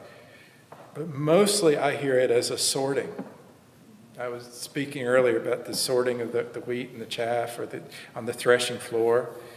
That we do have some losses to mourn, but we also have some new seekers to celebrate and to welcome and to raise up and to train.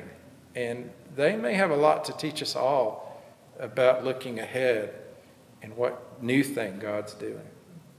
So. You mentioned earlier about spending time with your boys and how much joy that brought you. Can you share some thoughts about supporting other clergy families if you were to be elected bishop? The question is, based on our experience, could I share some thoughts about supporting clergy families and their children? Well, I'd like to start with our particular experience as a clergy couple. I noted in your profile, and I was glad to see in your profile, you've got several of those. One of them? I didn't even know that. So I feel a natural kinship and affinity with clergy couples. There's so many blessings, but there are also challenges.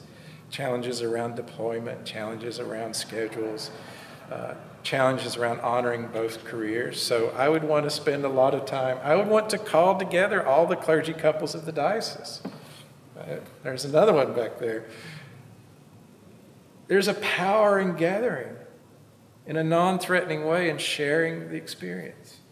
I think the bishop needs to put out clearly, widely, broadly the importance of taking care of your family. That's part of the call too. I've often been told that most of us wear more than one ring. There's this ring, and the vows we take. There's this ring. And we don't have a ring for parenthood, but that's yet another ring. And God meets us in all those vows and all those calls. The vows we take when we present one of our children for baptism are weighty. And I feel brought up short by those. I still feel brought up short by those. And it's important to share that among the clergy. How are we living the various vows that we're called to live? Because fundamentally, I do believe the old saying, if God calls us to it, God will equip us for it.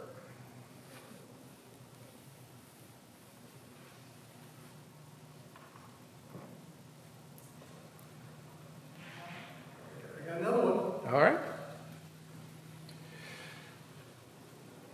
Actually, I might just say one last part about that. That's really talking about the pastoral role of the bishop, isn't it? Mm-hmm. That's a key part as I've prayed and wrestled with this that I feel. If I were to do this, it would be to be a pastor. And from conversations and reading between the lines and hearing, I think that's what I hear you all want. What you feel God's calling you to in your next bishop. So the whole pastoral role, and that will be part of it, is essential. Along with walking with ordinands. I hear horror stories across the church about ordinands have to write Ember Day letters. Sometimes they send them out to their bishop and never get a response. That's a key pastoral opportunity between the bishop and an ordinand, to read and engage those letters that they're required to write. The whole pastoral role of the bishop, I find exciting and life-giving. What is the mission work or cause or causes that is important to you and that you would like to see the diocese support? A mission or cause that's been important to me that I'd like to see the diocese supporting. Well, I can't take credit for this, but I was part of it. Emmanuel just put solar panels on all our buildings. And this idea really came up from the people. And there were points where I needed to really get involved and bless it and make it happen and help get some agreement at the vestry level. We did a small campaign. They're now paid for. They're on. On a sunny day, I look up there and just beam, and we're generating power. It's what I like to call a win-win. It's a fiscal win because we're now saving money that we can use for other things. And it's a creation care win And I would even say it's an evangelical win because it's a witness to all those people driving by. So I believe if we're really called to this care of creation thing, we need to look around the whole diocese and see how this could be a priority. And I like to think of this in terms of economy of scale in many directions. There's a lot we could do better together. I believe the diocese should have 2 or 3 well-vetted solar contractors, which could be recommended to any parish thinking about doing this, and that we should negotiate savings based on the corporate buying power we would represent. I said in the little video I had to do, I yearn to see the diocese have some sort of financial planner on retainer for the clergy. Speaking of pastoral care for the clergy, the financial lives of clergy is important. And clergy often don't have enough money for financial planners to even give them the time of day. But when you got a relationship with the whole diocese that wouldn't cost that much, and you knew there'd be, you might have to make an appointment and wait, but there'd be a number you could call. What an investment in the lives of our people. Our parish also is just in partnership with the seminary engaged an IT firm to manage our computers and to help us protect ourselves against viruses and cybercrime and monitor the latest updates and all that sort of thing. We were able to do that because of our partnership with the seminary. So I'm all about strategic partnerships, which I think a diocese could do a lot more of.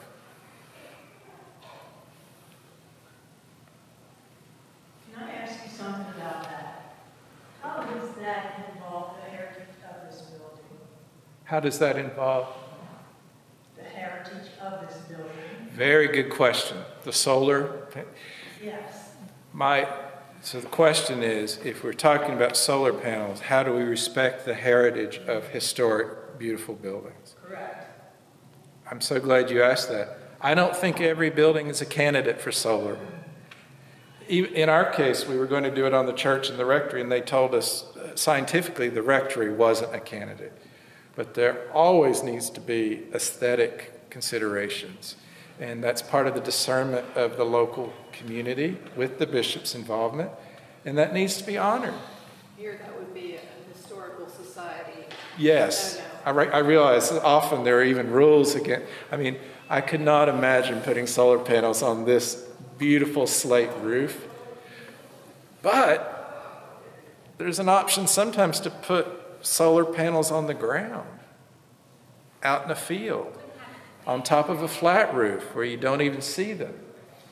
I mean, there are some creative options, but you're right. The heritage needs to be preserved as well. And that sometimes is a tension, but I think we can do both. Thank you. One more, please. Yes. In your current faith thinking, who is a formative theologian or theological tradition for you? The question is, who's a formative theologian or tradition? I'm flooded with names, but one I have to name is C.S. Lewis. Like so many others, the book Mere Christianity has been foundational, pivotal to me. I love the way he approaches deep questions from a sort of a natural perspective, looking from the broadest to the most specific and what it means God becoming one of us. So not only would I name Lewis for that, I would also name him for his vast children's literature and the way he met people at all sorts and conditions and levels, from seekers to children. Some of his work, like everybody's work, is dated and needs to be contextualized, but there's still a lot of gems there. Thank you. I think that might be time. Yes, it is. All right. All right. Thank you all. I hope I stayed in the spot. Great.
our candidates. We're going to have a 2-minute conclusion from each of them, followed by a brief prayer and a dismissal from our deacon. So we're starting with... Do we need the microphone? Can we just walk down and stand on the shadow? Yeah, just walk and stand on the shadow. That's fine. Carrie, thank you. It has been such a joy to be with you today. And there's a couple of things that I didn't get to say, and so I wanted to put them in this part. And the first one is that another part of me that I didn't mention is that I'm a mom. I've got 2 kids. My son Will is 20, and our daughter Kate is 17. And I became a mom and ordained all around the same time. And so I've learned those skills together. And so one thing you can count on me is that I have kind of a soft front and a strong back. And some of you are smiling. I think you know what I mean.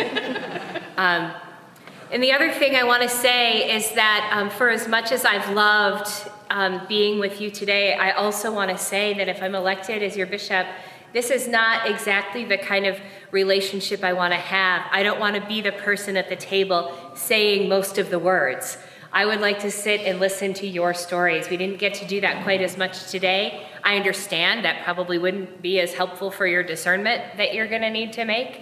But I do want to say that's it was good for tonight, but that's not how I'd want to show up for you, is by being the one talking all the time. I already love your congregations and want the best for you. I hope that you will feel empowered and strengthened, even in your small congregations. Jesus never said bigger is better. That's a message that we're not getting from the gospel. You guys are doing great. You're faithful, and there's a strong Episcopal presence here, and I can't wait to see what God is up to.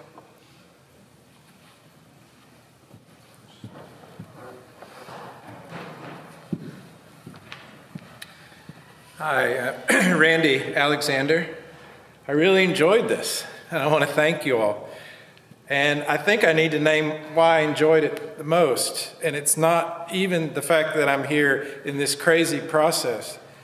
The reason I enjoyed it the most is I felt welcomed as a brother in Christ. And I felt honored by your questions. And it reminded me of why I've engaged in diocesan ministry for so many years, where we get past the silo of one particular parish and we see how the whole works. And that's what I was blessed to do on the standing committee and doing the ordination process, and did as our area dean, and even was able to do at General Convention. That's just a snippet of what we're able to do when we're welcomed as a brother or sister in Christ. So thank you all for doing that. I heard a couple of strong themes in your questions. I heard the need to be heard, the need to be seen and honored as who you are. I heard the need for relationship, which I think was exciting. And I heard the yearning for hope and asking what God's doing next.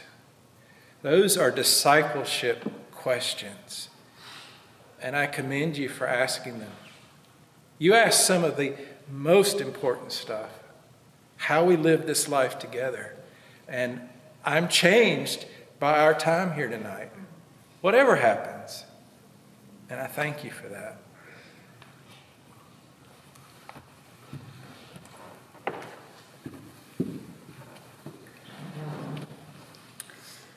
I also want to start with gratitude.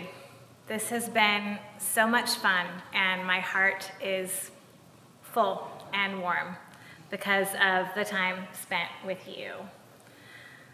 I really, really love your love for your congregations. And there is so much that God is calling you to do and to live and to be in this world. As your bishop, I want to be a catalyst for that happening here in Western Maryland. I want to be in relationship with you, and I can tell you that I feel more called to you now than I did when the bus pulled in.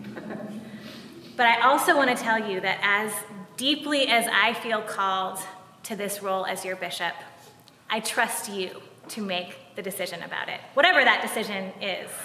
There is enough wisdom in this room. There is enough connection to discernment, ability to listen to God. I trust you. If you were not people worth trusting, I would not want this job. And so thank you. Thank you for your time, your energy, your attention. I want to learn more about you, and I can't wait to listen to the desires and longings of your hearts.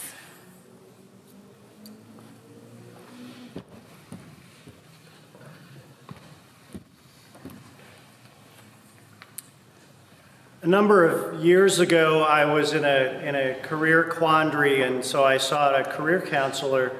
And one of the things that she had me do is to write a personal mission statement, and I thought that was kind of hokey. But what I came up with was my mission in life, why I exist, is to be of maximum service to those within my sphere of influence.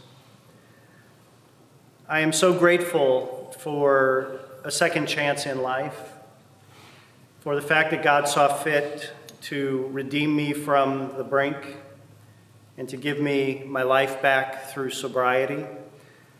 And so because I have a second chance, that mission statement is even more real to me today. That my purpose in life is to serve others in my sphere of influence, to be of maximum service. And that's why I have even entered, as Randy said, this crazy process. Because I see this as a way to expand the sphere of influence that I am blessed to have. And my goal is to serve you with all of my heart and with all of my soul. That's why I'm on the planet. It's what gives my life joy and hope and meaning and purpose. And all of that is in service to Jesus, who has redeemed me in a very real and literal sense. I too have been blessed to be with you tonight. The church is not dying, friends. God's mission is not failing. It's changing. It's morphing. God is doing a new thing, and it's exciting. I am extremely hopeful about the future of the church. Some of my friends think I'm crazy. They say, look at the data, look at the headlines, look at that. We are a people of hope. We are a people of resurrection. Resurrection, unfortunately, sometimes involves things and parts of us dying, but we are raised to new life, together in community. Thank you for allowing me to get to know you a little bit tonight.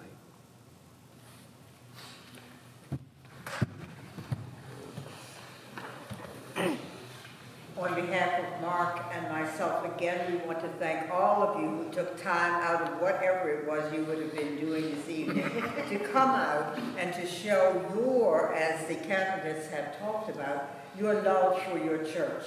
Because you wouldn't be here unless you thought there was some hope for the church to be what you would need and want it to be, and so we want to thank you. Because we did it all ourselves. Mark and me and the members of the transition committee, who I will ask to all stand to be recognized and to be thanked by you for doing this work for you.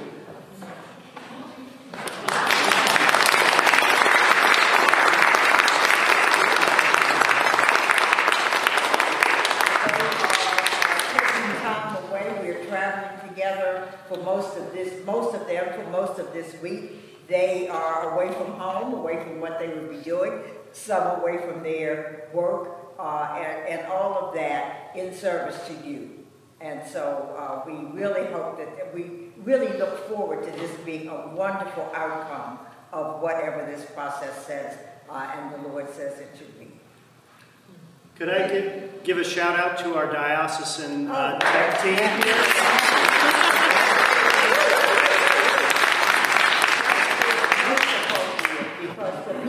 Could not be here. Someone had talked earlier in one of the sessions about the fact that even if you have to be at home, you're unable to get out, you don't want to get out, you're still a part of it because you are here through the technology that these fine people here in the front row, and second row here on this side have done. And of course our dear and good friend over here who also helped to bring questions to us. God, thank you for that. And so we will. The Lord be with you. And also with you. Let us pray. O God, Holy Spirit, who sends as many ministries to your people as there are people, thank you for these 4 candidates who have willing to subject themselves to this grueling and invasive process. Give them the strength and the perseverance that their generosity will be rewarded. For the diocese, as we choose our next coadjutor and bishop, grant us the wisdom and the knowledge and understanding we need to make a wise and good choice. Be with all of us this evening and bless us as we head to our next appointment, our next meeting. We ask this of you who live and reign forever and ever. Amen. Go in peace to announce the gospel with your life. Thanks be to God. Amen.